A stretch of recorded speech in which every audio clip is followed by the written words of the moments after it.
آج ماہ شعبان 8 تاریخ دوسرے جمعۃ المبارک کے دن یہ 3 کام ضرور کر لینا۔ شب برات سے پہلے پہلے مالا مال ہو جاؤ گے، رزق کے دروازے کھول دیے جائیں گے۔ بے شک آزما لو۔ بسم اللہ الرحمن الرحیم۔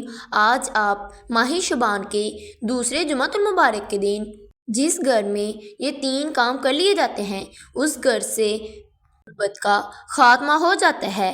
آج جس گھر میں یہ 3 کام کر لیے جائیں گے ہمیشہ ہمیشہ کے لیے مالا مال ہو جائیں گے۔ اس گھر سے تمام پریشانیاں، تمام تنگ دستیاں دور ہو جائیں گی اور تمام حاجات پوری ہو جائیں گی۔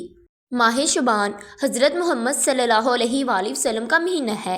ماہ شعبان اسلامی سال کا 8واں مہینہ ہے اور ماہ شعبان کے دوسرے جمعۃ المبارک کے دن جو شخص یہ 3 کام کر لیتا ہے، یہ 3 چھوٹے چھوٹے اعمال بتاؤں گی، وہ اللہ کے خزانوں سے جھولیاں بھر دیتا ہے۔ ایک وہ وقت ہوتا ہے جب انسان اپنی پریشانیوں میں، تنگ دستیوں میں، مجبوریوں میں، بیماری میں مقروض ہو کر اللہ کے سامنے ہاتھ پھیلاتا ہے، اللہ کے سامنے روتا ہے، گڑ گڑاتا ہے، اسی طرح میری حاجات پوری ہو جائے۔ لیکن شعبان کا وہ مبارک مہینہ آ چکا ہے جس میں ہر حاجت پوری ہو جاتی ہے، کیونکہ شعبان رب کی حبیب کا مہینہ ہے۔ اس مہینے کے دوسرے جمعے کے دن آپ نے یہ کام ضرور کر لینا ہے۔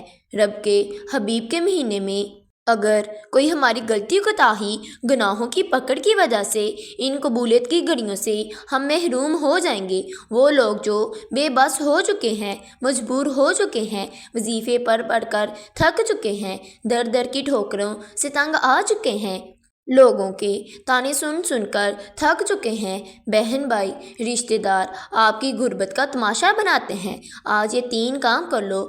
اسی مہینے میں اللہ کریم آپ کی نسلوں کو آباد فرما دے گا، کیونکہ یہ موقع سال میں صرف ایک بار ملتا ہے۔ اگر آپ نے اس موقع کو ضائع کر دیا تو پھر اگلے شعبان کے دوسرے جمعے کا انتظار کرنا پڑے گا، کب شعبان آئے اور ہم اللہ کریم سے یہ وظیفہ پڑھ کر مانگیں۔ آج اس عمل کو کرنا اتنا ضروری ہے جیسے جینے کے لیے کھانا ضروری ہے۔ یہ وظیفہ ان لوگوں کے لیے ہے جو چاہتے ہیں کہ ایک نئی زندگی کا آغاز ہو جائے، ایک ایسی زندگی جس میں نہ کبھی کسی کے سامنے جھکنا پڑے، نہ کبھی کسی کے سامنے مانگنا پڑے، در در کی ٹھوکروں سے تنگ آ گئے ہیں۔ اللہ پاک آپ کی ہر حاجت سے نواز دے گا، اللہ آپ کو خود مختار بنائے گا، آپ کا کاروبار چل پڑے گا، آپ کو کبھی کسی کے سامنے جھکنا نہیں پڑے گا، نہ آپ کسی کبھی کے محتاج ہوں گے۔ شعبان کا مہینہ خوشیوں اور کامیابیاں لے کر آ گیا ہے۔ آج شعبان دوسرے جمعے کے دن آپ نے یہ وظیفہ کرنا ہے اور دنیا آپ کی کامیابی کا تماشا دیکھے گی۔ اللہ والے فرماتے ہیں یہ وظیفہ اتنا کامل ہے، اتنا مجرب ہے، یہ وظیفہ پڑھنے والا خود حیران ہو جاتا ہے، وہ یہ کہنے پر مجبور ہو جاتا ہے کاش میں یہ وظیفہ پہلے پڑھ لیا ہوتا تو آج در در کی ٹھوکریں نہ کھانی پڑتی، آج لوگوں کے آگے ہاتھ نہ پھیلانے پڑتے، آج لوگوں کے طعنے نہ سننے پڑتے۔ خدا را ابھی بھی وقت ہے۔ آج دوسرے جمعہ کے دن آپ نے اس عمل کو لازمی کر لینا ہے۔ آپ نے کرنا کیا ہے؟ آپ نے باوضو ہو کر مصلی پر بیٹھ جانا ہے۔ آپ نے شعبان کے دوسرے جمعۃ المبارک کے دن اس وظیفے کو کسی بھی وقت کر سکتے ہیں۔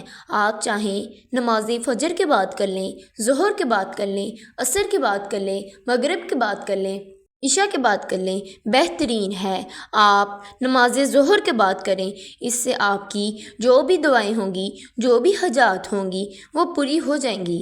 آپ نے کرنا کیا ہے؟ باوضو ہو کر مصلی پر بیٹھ کر آپ نے سب سے پہلے حضور سرور کونین امام الانبیاء خاتم النبیین صلی اللہ علیہ وآلہ وسلم کی ذات اقدس پر درود پاک پڑھنا ہے۔ آپ نے نماز والا درود ابراہیم پڑھنا ہے۔ آپ نے 3 مرتبہ درود ابراہیم کو پڑھنا ہے۔ 3 مرتبہ درود ابراہیم کا نذرانہ پیش کرنے کے بعد پھر آپ کا جو بھی مقصد ہوگا، جو بھی حاجت ہوگی اس کی نیت کر لیں۔ ہر انسان کا مقصد الگ ہے، ہر انسان کی خواہشات الگ ہے۔ اگر آپ من پسند نوکری کرنا چاہتے ہیں اس کی نیت کر لیں، اگر آپ کاروبار میں ترقی چاہتے ہیں، کامیابی چاہتے ہیں، اس کی نیت کر لیں۔ اگر آپ دشمنوں سے نجات چاہتے ہیں، اس کی نیت کر لیں۔ اگر آپ میاں بیوی میں پیار محبت پیدا کرنا چاہتے ہیں، اس کی نیت کر لیں۔ اگر آپ بے اولاد ہیں، نورینہ اولاد چاہتے ہیں، اس کی نیت کر لیں۔ اگر آپ مقروض ہیں، قرض سے نجات چاہتے ہیں، اس کی نیت کر لیں۔ اگر آپ دشمنوں سے نجات چاہتے ہیں، اس کی نیت کر لیں۔ میرے پیارے بھائیوں اور میری بہنوں، شعبان حضرت محمد صلی اللہ علیہ وآلہ وسلم کا مہینہ ہے۔ آپ جو بھی نیت کر کے بیٹھیں گے، انشاءاللہ اللہ پاک اس کو ضرور پورا فرما دیں گے۔ آپ نے دوسرے جمعۃ المبارک کے دن نیت کرنے کے بعد ایک مرتبہ اعوذ باللہ من الشیطان الرجیم بسم اللہ الرحمن الرحیم پڑھ کر وظیفے کا آغاز کرنا ہے۔ آپ نے اپنے مقصد کی نیت کرنے کے بعد توضو اور تسمیہ کو ایک بار پڑھ لینا ہے۔ پھر آپ نے پہلے نمبر پر جو کام کرنا ہے، جو وظیفہ پڑھنا ہے، وہ وظیفہ استغفار کا وظیفہ ہے۔ رب کریم کے سامنے ہاتھ اٹھا کر ندامت کے ساتھ، شرمندگی کے ساتھ اپنے صغیرہ اور کبیرہ گناہوں کی معافی مانگنی ہے، کیونکہ جب تک آپ رب کے حضور توبہ نہیں کریں گے تو عمل کا کوئی فائدہ نہیں ہوگا۔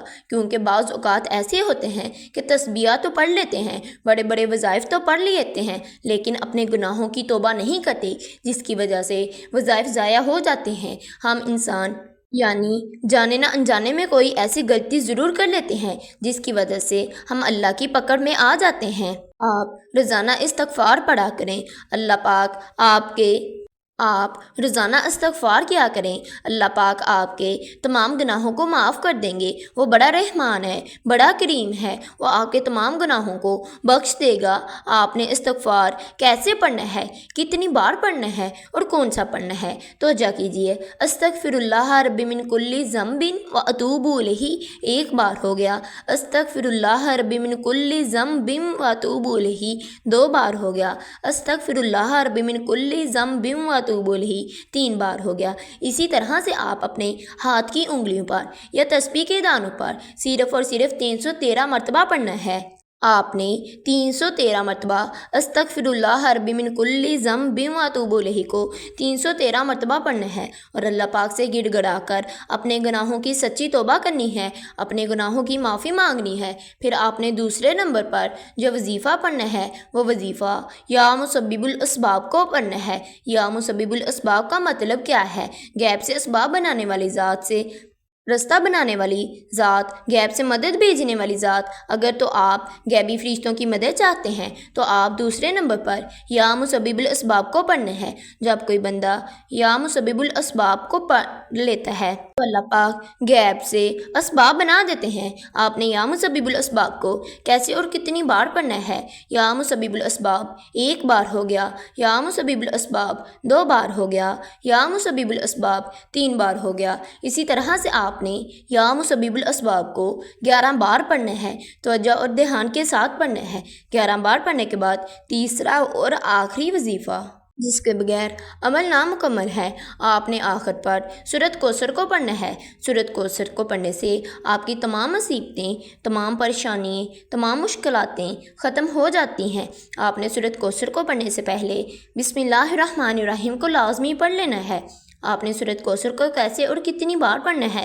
آپ نے سورۃ کوثر کو 7 بار پڑھنا ہے۔ پھر آپ نے آخر پر نبی کریم صلی اللہ علیہ وآلہ وسلم کی ذات پر درود پاک پڑھنا ہے اور سجدے میں جا کر اللہ پاک سے اپنے گناہوں کی سچی توبہ کرنی ہے۔ پھر اللہ پاک سے اپنی تمام دعاؤں کو، تمام حاجات کو پورا فرمانا ہے۔ اگر آپ نے میرے چینل کو سبسکرائب نہیں کیا، میرے چینل کو سبسکرائب کر دیں۔ اللہ حافظ۔